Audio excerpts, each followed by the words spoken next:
Hey there, in this video, I wanted to go over a very interesting concept that I'm starting to notice a lot more. And this is largely based off what Alex Hormozi says, but there's a couple really good principles behind it, and I think I have a little bit of nuance. So I have an example where, let's say somebody wants to go into a new business, right? Very common.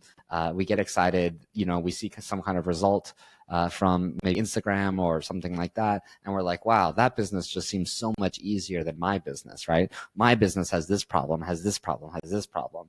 And, their business basically looks really easy. You can get rich really quick. And, I should make a switch. Well, the example that I'm thinking of is, let's say you're in real estate. The real estate market is not doing very well. And so you want to switch to e-commerce. You want to sell products online. You want to source them from China. You want to sell them to Americans or, whatever you want to do. And that just seems like a nice, easy business. So I want to introduce this concept right here. So this is called the Dunning-Kruger effect. So the basic idea is that you have this spike of optimism. So you're very, very excited about a new opportunity. So again, the example is the e-commerce business. So you're very excited about it. And, you're like, wow, this is going to be so great. It's going to be easy. It's going to generate a lot of revenue. It's going to generate a lot of business. And then you learn about it, right? You study it and you realize that, oh, wait, actually, this is a lot harder than I thought. I have to buy product. I have to make a brand online. I'm competing with people who are in, let's say, I don't know, India, right, or China, who wants to sell this product as well. And they're willing to do it for basically no money, right?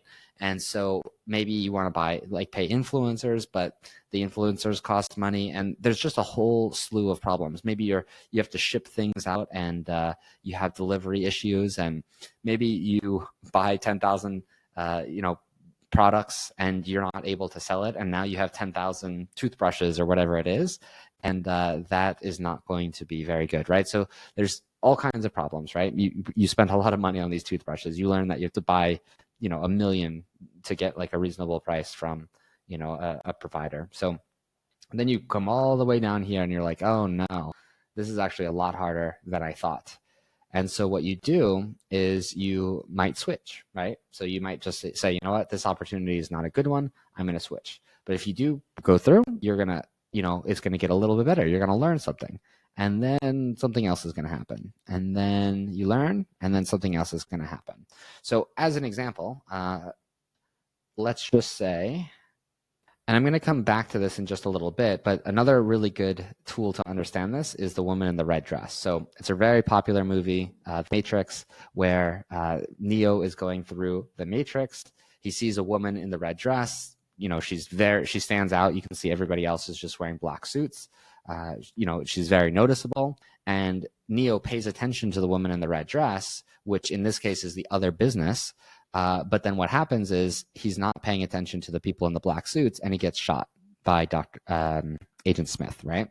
And so similarly, if you are not careful, if you take your eye off of your business, you pay attention to the woman in the red dress, and you think, oh, this is going to be great. I'm going to date her. But actually, maybe she's crazy. Maybe she has a bunch of ex-boyfriends, like whatever it is, that is not going to be very, like you just don't know what it is yet. And so you're going to run into a whole slew of problems that you didn't know. And again, that's illustrated here by the chart. So it looks great. Then you realize there's a whole bunch of problems with it. Okay. And so I want to detail this out a little bit more. So let's say you run, like the example I was saying earlier, you run a real estate business. So you think, wow, this real estate business is really good. But then you're like, oh my gosh, there's a lot of problems with this real estate business. But then you start learning, right? You're like, okay, I know how to do contracts better, right? So now I'm learning a little bit. But then like, oh no, this problem happened. Like the economy's not doing very well. People are not paying for the prices that I'm used to, right? But then you learn how to do that. Then you have to learn how to get investors, right? So, oh no, that's another problem. But what you at this point, you could say, you know what? I don't know how to invest more without my own money, and this is a problem, and I'm not going to be able to solve this, so I'm going to switch to something else. So you switch, you completely get out of this, and you switch over to the new one, which is the e-commerce. So this is real estate, right? And this is e-com, right? And ecom looks great. It's like, oh my gosh, there's all this potential. This is going to be really easy. But then you realize all these problems that I mentioned earlier, inventory and having to deal with shipping and having to, customers refund you and having to make a brand and, maybe a new competitor comes out and they sell it for half the price and they actually sell it for cheaper than you bought it for, right? So there's all these problems that happen and you can continue, right? So you can go ahead and you can try to solve this problem. And again, you're kind of in the same situation that you were in over here. But the thing is, if you quit over here when you're already up here, then what makes you think that you wouldn't quit when you're over here, right? And so the idea is that like if you kept switching over and over, like let's say, I'm just going to keep making this longer. Let's say you get into this first problem and then you're like, you know what, I'm going to switch to something else, right? Something else, just anything else. So again, you're like, God, this is really hard. I'm trying to look for something better. You see the woman in the red dress, right? Here's the woman in the red dress. This other business looks much better, but then again, you notice this problem that happens again, that happens with every business, and then you have to completely rebuild. And so you are already here with the old business. So let me just clear this out, clear out this whole thing. So you are already here for the real estate. So real estate.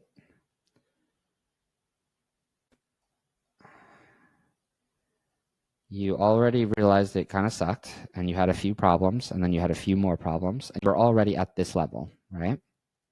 But if you switch to another thing, then you're going to go down here and you're going to maybe get better, but then you're going to have a problem and then you're going to switch in. So again, you're going to go down here and you're maybe going to solve that problem, but yeah, you're still down here.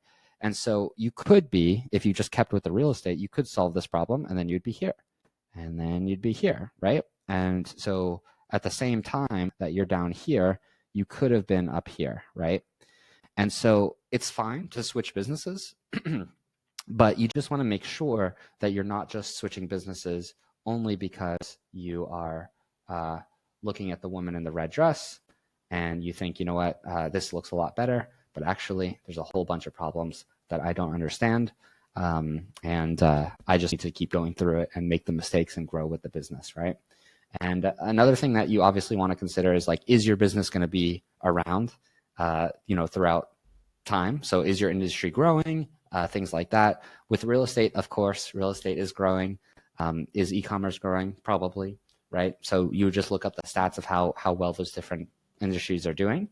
If you're like in a sinking ship, meaning like you're selling paper or something like that, in that case, yes, you might want to switch to something else. But if you are in an industry that actually makes sense, real estate is like the oldest industry in the books, then you might want to just stick with it so that you can actually grow to this level instead of starting over and over and wasting your time. So I hope that helps.